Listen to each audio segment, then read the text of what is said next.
and why does he want to become a fighter pilot. So we prioritize the four S's in the following ways to become a fighter pilot.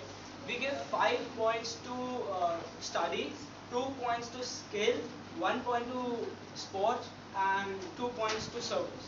So now my fellow mates will take over. Okay, the first thing that every profession needs is that we need to work since you're in school. So firstly, in 11th and 12th standard, we choose our subjects. For a fighter pilot, it has to be non-medical, which is physics, chemistry, and math. Then you give an exam after you pass out your school, which is ND, which is for the National Defense Academy, which is for all the three: Army, Navy, and the Air Force. And then once you give an exam, they grade you, and then on the basis of that, you're allowed to choose if you're at the best level. Otherwise, you get any of the one of the three according to your grade. And then you undergo a training period. Now, the training is a very long process, as you're trained under for every different model of plane, whatever comes, latest. And then according to that, you're on the hierarchy of the Air Force. When it comes to the skills are the most important.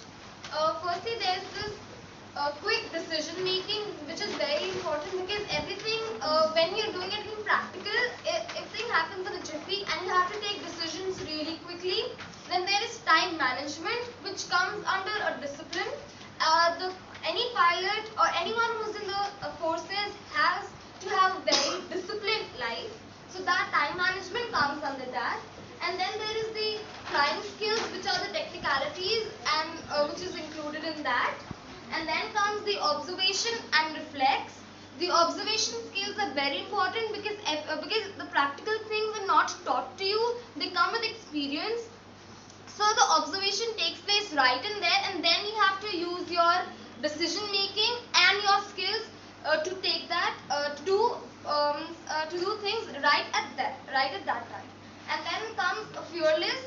You have to be fearless. Obviously, if you're being a fighter pilot, courage, confidence, being fearless, and being very alert are the skills which are very important and necessary.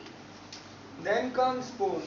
In sports, a person should be mentally and physically healthy. I mean, a person should not be like thin enough or weigh less than the minimum weight of required for joining the Air Force. Air for something. So there is always dignity and job satisfaction. As I said, there is always passion. So you don't join the Indian Air Force because of necessity, which provides, which is quite satisfactory.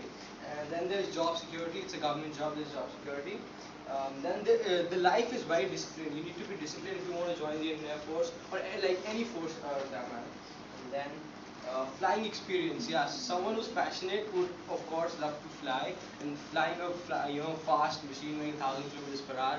It's and service to the country. So you actually provide your service to the country. You're serving your country. You're in the defense forces. And traveling, postings, which is also part of cons, but you get to visit a lot of places as part of your posting. Okay, like each coin has two sides, even this has some cons. So the first is like traveling. A fighter pilot has to travel a lot, and also his posting depends upon how he works in the army. So posting can be one con. Also, due to posting, family life gets disturbed. He may be living far off his family due to which he cannot meet his family and his relatives.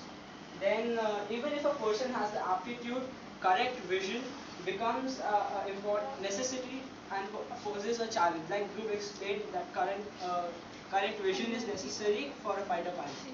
Basically the physical fitness.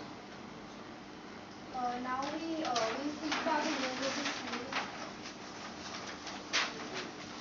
Okay, the first point is the aptitude test. Before any student chooses his own career in the school, basically the streams that you choose in class 11, all of us are made to give this aptitude test, in which we are tested on different aspects, and then we are graded accordingly, and which gives you a good insight of what kind of an aptitude you have for different things. So this really helps you in choosing your subjects and Your seeing suitable whether profession. suitable profession. And then comes counseling right after the aptitude test, where the counselors tells us what is right for us and what is not, and they may discuss what our future plans should be.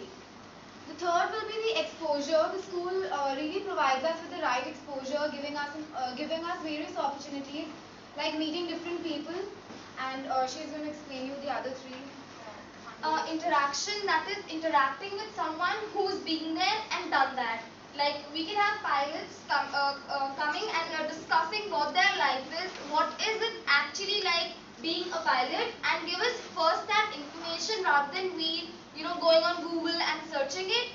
First-hand information would always be better than that. So that experience is also very necessary.